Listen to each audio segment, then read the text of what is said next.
Sumainyo ang Panginoon. At sumaiyo rin. Ang mabuting balita ng Panginoon ayon kay San Juan. Papuri sa iyo, Panginoon. Madilim-dilim pa ng araw ng linggo, naparoon na si Maria Magdalena sa libingan. Naratnan niyang naalis na ang batong panakip sa pinto ng libingan.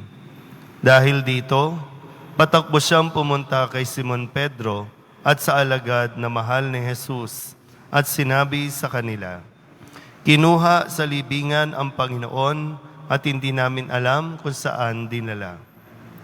Si Maria ay nakatayong umiiyak sa labas ng libingan. Yumuko siya at tumingin sa loob. May nakita siyang dalawang anghel na nakaupo sa pinaglagyan ng bangkay ni Jesus. Ang isa'y sa gawing ulunan at ang isa namay sa paanan. Tinanong nila si Maria, "Ale, bakit kayo umiiyak?" Sumagot siya, "Kinuha po nila ang aking Panginoon at hindi ko alam kung saan dinala."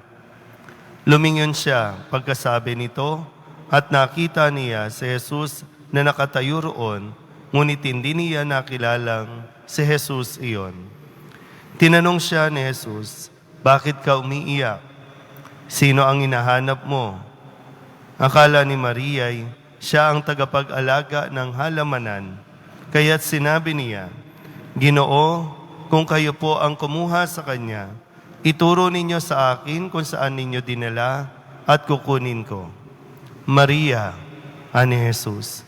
Humarap siya at kanyang sinabi, "Rabboni," ibig sabihin, "Huwag mo akong hawakan."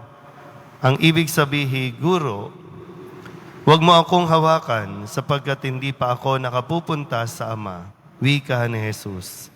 "Sa halip, pumunta ka sa aking mga kapatid at sabihin mong aakyat ako sa aking Ama at inyong Ama, sa aking Diyos at inyong Diyos."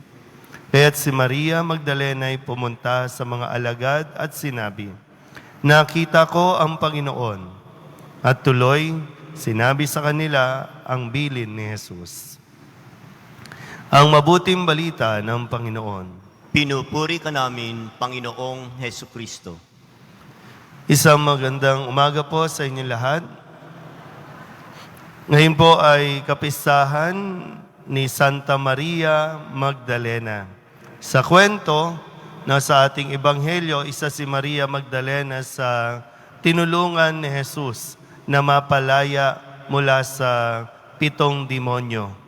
No, yung sumapi kay Maria Magdalena. Sabi nila, si Maria Magdalena ay, kasi nasasanay na tayo na kapag Maria Magdalena ay isang prostitute.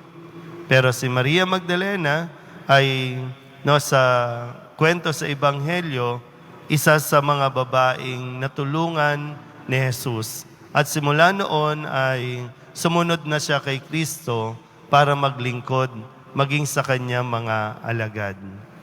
So kung titingnan natin, si Maria Magdalena ay nakaranas ng pagtanggap, nakaranas ng pagmamahal.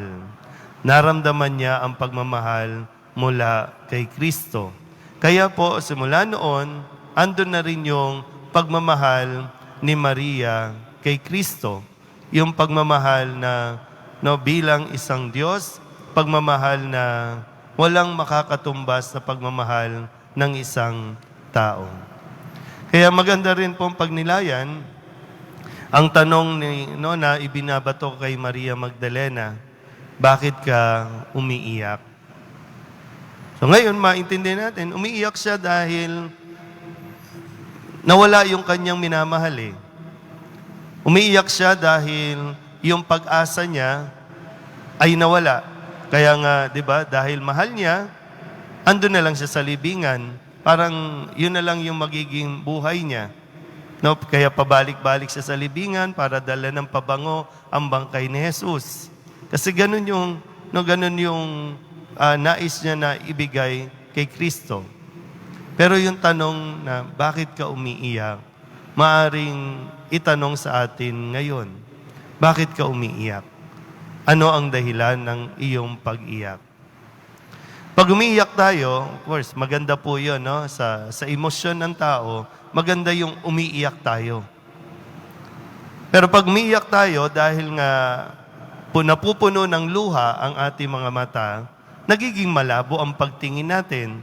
Kaya, di ba, hindi nakilala ni Maria Magdalena na si Kristo na ang kanyang kausap. Kaya nga, no, kahit ano yung sabihin ng mga anghel, wala. Malabo na yung kanyang paningin dahil sa luha. Pero nandun yung, kaya siya umiiyak kasi pakiramdam niya nawalan siya ng minamahal. Ngayon, tatanong ko ulit, sa atin ba, ano ang dahilan ng ating mga pag-iyak? Nabigo ka ba? Nasaktan ka ba? Naloko ka ba? Ano ba? Inagawan ka ba? Kasi dito po, no, bahagi ng ebanghelyo natin, po pwedeng sabihin, no, si Maria, hindi siya po pwedeng manatili sa kalungkutan. Hindi siya pwedeng manatili sa kabiguan. Hindi siya pwedeng umiyak na lang ng umiyak. Kasi may mission siya na dapat gawin. Kaya nga, di ba sabi, Maria, pumunta ka pumunta ka sa mga alagad at sabihin mo, nakita mo ang Panginoon.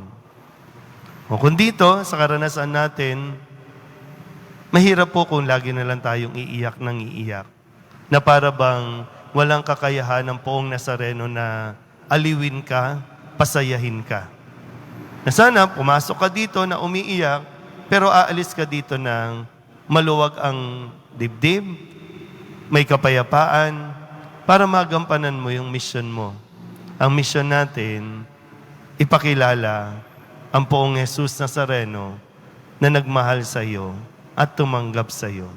Kahit gaano pa tayo kasama, kahit gaano pa tayo kawalang-ya, kahit gaano pa tayo nasaktan, nararanasan pa rin natin nawa ang Poong Jesus Nazareno sa bawat misa na ating pinupuntahan.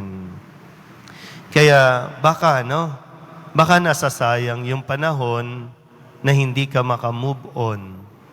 Baka nasasayang ang panahon na lagi ka na lang namumuhay ka sa sakit, namumuhay ka sa sama ng loob. Sayang yung panahon. Mayroon tayong misyon na dapat gawin. Ipamalita, ipakita sa mga tao na naranasan natin ang Poong Jesus Nazareno. Tama na yung pag-iyak. Tama na yung pag-i-emote natin. Meron tayong dapat gawin. Amen?